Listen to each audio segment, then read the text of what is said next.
Bonjour à toutes et à tous les amis, bien-aimés famille humaine, c'est Gilles Mansillon. Je reviens aujourd'hui continuer à offrir des perspectives, des opinions, des fois des instruments, des outils pour continuer ce travail d'ascension. Ça n'a rapport que par rapport à moi, ma propre évolution. Je commande sur ces choses qui sont relatives par rapport à ma propre évolution. Prenez que ce qui est correspondant, qui résonne bien avec vous et intégrez-le et faites que ces informations, cette vérité qui peut résonner avec vous devienne la vôtre, hein, bien sûr. Chacun doit s'approprier tout ce qui est bon et transmuter tout ce qui ne nous sert plus. Donc, discuter de différentes idées et savoir ce que l'on pense et ce que l'on ressent détermine la réalité de notre futur. C'est quelque chose qu'on doit vraiment, pour ça, on doit se détacher absolument, enfin le plus rapidement possible, de toutes les distractions qui sont créées dans la matrice, qui sont génératrices de peur. Ils font ça que pour nous retarder l'ascension, hein, mais bon, ça marche de moins en moins, les gens se réveillent. Et donc, c'est éviter d'alimenter, de communiquer, de soutenir tous ces plans décadents et pervers de la narrative de la matrice sombre, hein, en disant ouais, ça va impressionner les gens, il y a cette chose de la réalité sombre, je vais le communiquer partout.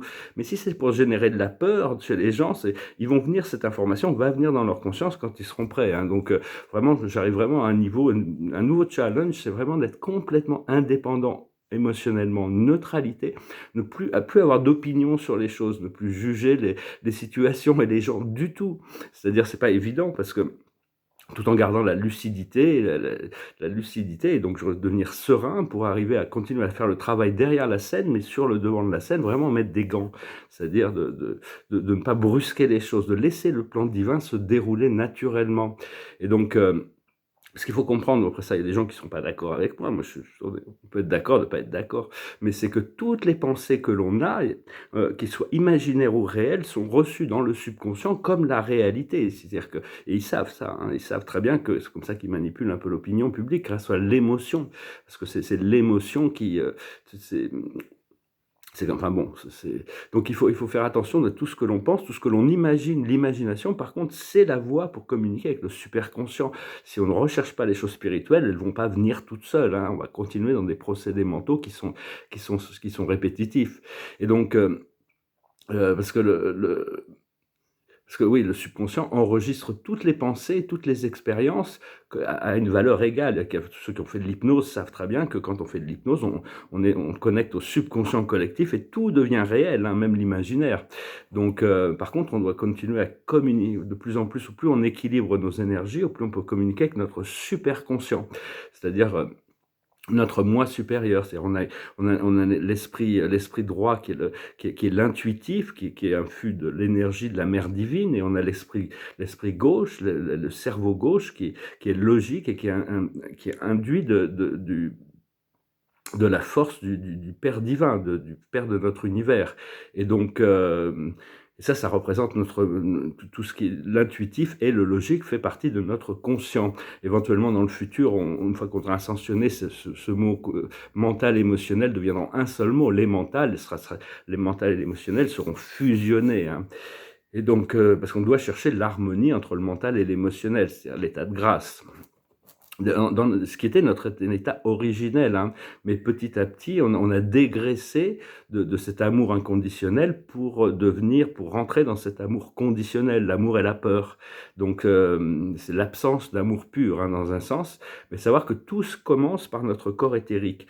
Tout ce qui se passe est fini par notre corps éthérique. Notre corps éthérique influe sur le corps élémental, qui influe sur le corps physique. Si on a un problème physique, faut envoyer de l'amour sur notre corps émotionnel pour affecter notre corps éthérique, pour qu'il se stabilise, pour qu'il puisse envoyer des informations positives au corps élémental, les 4 grands éléments qui font le corps physique, pour revenir à l'état d'équilibre.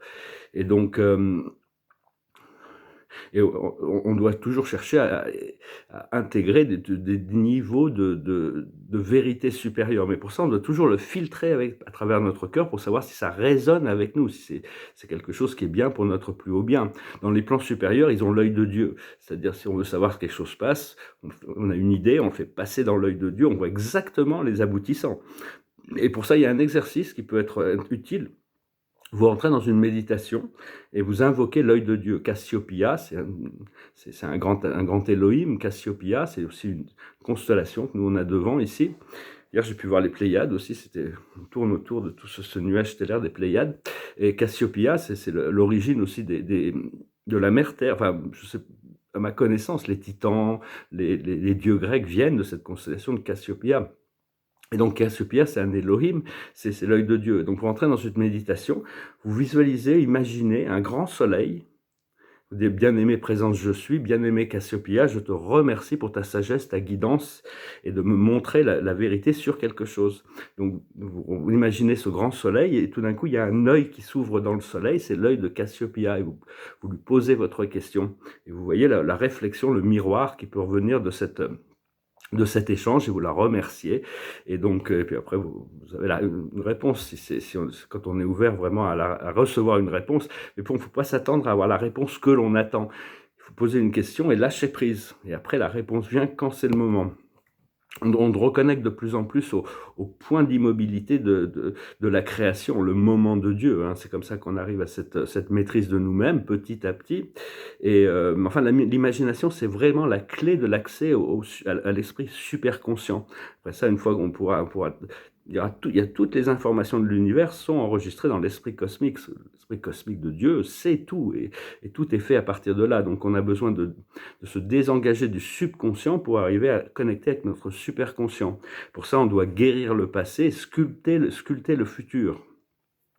Apprendre à vivre dans le moment, ça doit devenir le nouveau normal. Hein, on est obligé de réévaluer ses positions chaque moment, chaque jour, hein, et accepter de continuer parce qu'une vérité, quelque chose qui peut être très bien une journée ou à un moment, peut être complètement l'opposé à un autre moment. Hein, c'est juste une question de pouvoir danser avec la danse de l'évolution de l'univers, les forces de la vie. C'est le corps émotionnel quand c'est le corps émotionnel qui conduit notre vie et le corps de désir de l'ego, on devient sujet à la force qui vient du subconscient collectif. Hein. Et donc c'est comme ça qu'on peut être manipulé. Donc il faut se dépasser les émotions, arriver à revenir le plus possible, rester neutre au niveau de nos émotions. Nos émotions sont une sorte de baromètre. Elles nous disent si on est en alignement ou pas en alignement. Quand on se sent bien, c'est qu'on est en alignement. L'absence d'émotion veut dire que c'est calme, c'est paisible. Cela dit, on ne veut pas lutter ou résister contre nos émotions. On veut essayer d'élever notre corps émotionnel, lui envoyer de l'amour. Et donc je vais revenir un petit peu là-dessus. Et donc c'est vraiment l'intelligence émotionnelle. Il y avait un philosophe qui s'appelait Hulme dans le XVIIIe siècle, un philosophe anglais, qui disait que l'intelligence émotionnelle était bien supérieure à l'intelligence intellectuelle. Donc c'est vraiment arriver à l'équilibre, hein, s'harmoniser avec la volonté du Père et de la Mère Dieu. Hein. Et pour ça, il faut du détachement émotionnel.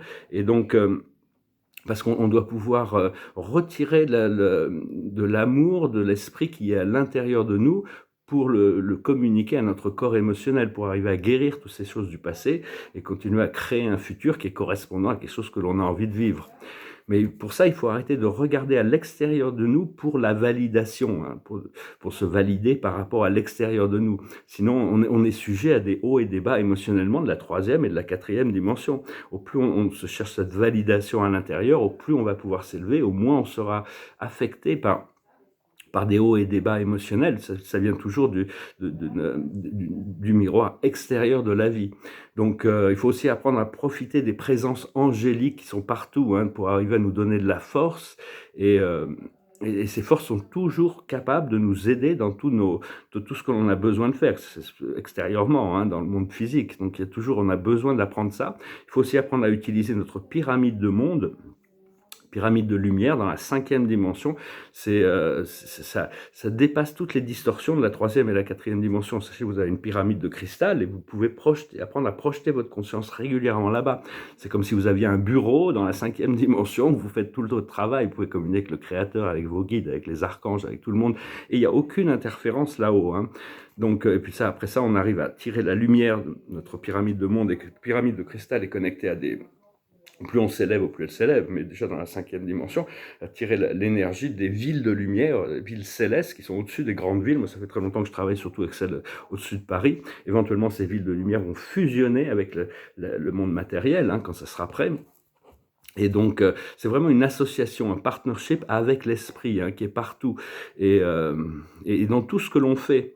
Donc, on doit probablement progressivement apprendre à travailler avec ses forces et arriver à être tempérant au niveau de nos émotions. Le but, l'objectif, le but, c'est d'avoir les 4 corps principaux harmonisés, le mental, l'émotionnel, le physique et l'astral spirituel. Passer d'un état de devenir à un état d'être. Parce que pendant très longtemps, on était dans un état de devenir. Un peu, on est en train de devenir. Maintenant, on va commencer à rentrer dans l'état d'être. Et donc,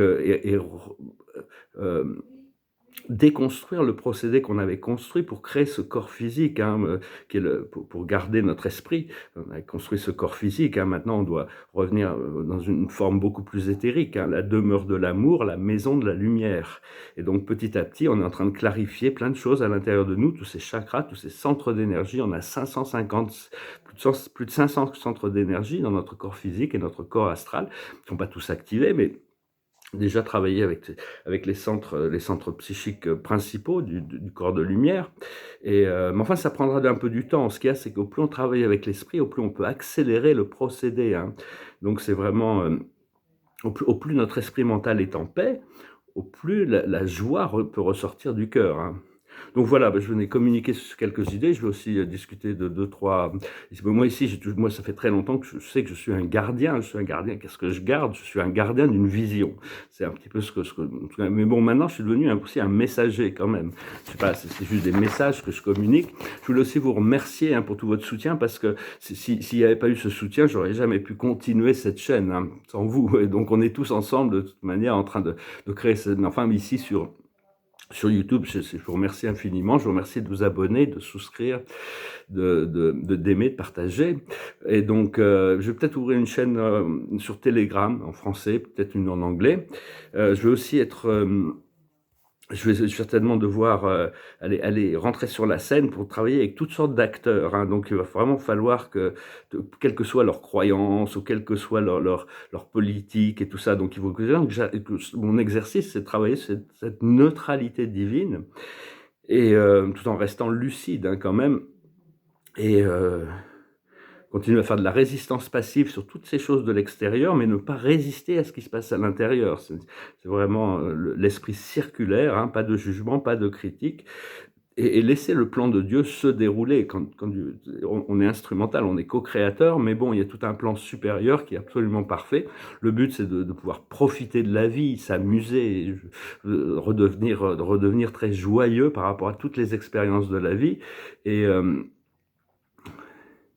et rester, s'éloigner de toutes les polémiques et de tous les problèmes politiques et les opinions et toutes ces choses, s'élever au-dessus des choses. Vraiment, moi, je fais qu'exprimer là où j'en suis actuellement et continuer à travailler derrière la scène, hein. Ça ne veut pas dire que je ne vais pas avoir des opinions, mais enfin, je ne les exprimerai que quand on me demandera de les exprimer. Et encore là, je vais rester très modéré. Comme je disais, je vais prendre des gants. Donc voilà, je veux aussi dire, c'est qu'en réalité, tout a été déjà décidé là-haut, hein. Il y a des conseils de lumière, des conseils planétaires, les conseils des 4 et 20, tous cette hiérarchie spirituelle ont décidé quand même d'offrir une possibilité à tous les gens qui ont commis des gros crimes contre l'humanité, tous les satanistes sur Terre. Et donc, parce que leurs plans vont échouer de toute manière, mais bon, ils ont que 2 choix. Ou ils acceptent de reconnaître leurs crimes publiquement et d'être jugés sur terre, ou alors ils vont être sacrifiés dans des rituels sataniques pour leur faire comprendre tout ce qu'ils ont fait. Bon, les procès publics, c'est vraiment la miséricorde, hein. C'est vraiment rien par rapport au fait qu'ils vont devoir faire face à leur création. Mais enfin bon, donc c'était un peu, je pense que c'est parce que c'est vraiment leur goal, leur but, c'était le pouvoir à tout prix, hein. Mais maintenant tout devient visible. Et ce qu'ils ont fait est vraiment inhumain, hein. Donc vraiment, tout ça, ça va se décomposer très très rapidement. Et parce que tous les gens qui sont sains d'esprit peuvent voir que tout ça est malsain quand même, hein, c'est absurde, c'est plein de choses qui sont absurdes, c'est l'empereur qui est nu. Et donc, mais il faut comprendre qu'on a besoin de ces révélations sombres avant que les révélations lumineuses arrivent, hein. On a besoin de dégager tout ça, parce que la bataille entre l'obscurité et la lumière sur au niveau de la surface de la conscience terrestre, c'est vraiment à son apogée, hein. Tout est clairement visible. Donc il faut se détacher des jugements, hein. Il faut se détacher de tout ça, savoir que bon, il y a déjà ce plan qui est en place et se concentrer sur la joie, le bonheur, rester bien au-dessus des choses. Donc voilà, écoutez, j'espère que ce message aura été intéressant pour vous. Je vais finir avec une chanson. C'est une chanson qui nous dit que les rêves se préparent à devenir des réalités. C'est une vieille chanson. Ça s'appelle Over the Rainbow. Somewhere over the rainbow, way up high, there's a land that I heard of once in a lullaby. Somewhere over the rainbow, skies are blue, and the dreams that you dare to dream ready to come through. Someday I wish upon a star and wakes up where the clouds are far behind me, where troubles melt like lemon drops away above the chimney tops. That's where you'll find me. Somewhere over the rainbow, bluebirds fly. Birds fly over the rainbow wide, and oh, why can't I? If happy little bluebirds fly beyond the rainbow, why, oh, why can't I? C'est les rêves on ose rêver qui se préparent à devenir des réalités. Donc voilà, écoutez, je vous souhaite une excellente journée. Je sens que c'est vraiment une construction très lente et très progressive de ces visions qu'on cultive, et donc au plus l'univers est complètement en synchronicité avec déjà la plus haute vision pour nous, hein. Donc c'est juste une question d'enlever toute la résistance à être dans la réceptivité et faire les choses qu'on est inspiré à faire moment par moment, et de pouvoir être flexible et ajuster sa position pour pouvoir rester de plus en plus dans la non-résistance, dans l'harmonie, dans le flow de la grâce, et pour chaque moment devienne qu'il n'y ait plus que de la joie, du bonheur, de l'abondance, du partage, de choses légères, hein. Mais pour ça, il faut se détacher de tous les narratifs, essayer de naviguer à travers tout ça avec le plus de légèreté possible, jusqu'au moment où il y a vraiment ce point de liberté qui se prépare de toute manière pour tout le monde, hein. Tout est en train de se décomposer, toute l'obscurité est en train de devenir de plus en plus visible, jusqu'au moment où il y aura assez de conscience pour pouvoir, ça y est, hop, ça y est, on en a fini avec ça, et on pourra commencer à passer aux révélations lumineuses, hein. Donc voilà, écoutez, je vous dis à très bientôt. Salam.